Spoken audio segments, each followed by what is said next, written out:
पूजा करे संसार तेरी करे हम सेवा।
पूजा करे संसार तेरी, करे हम सेवा।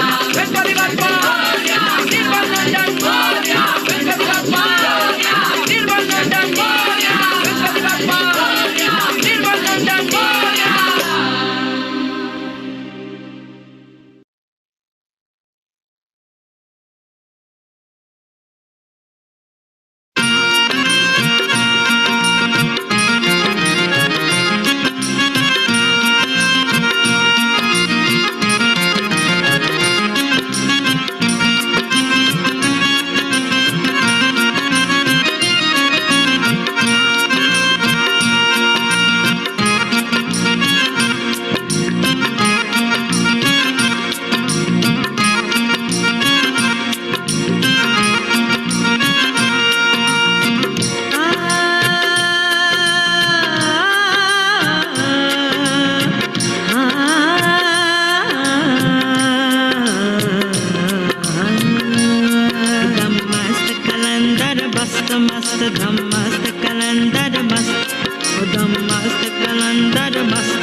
हो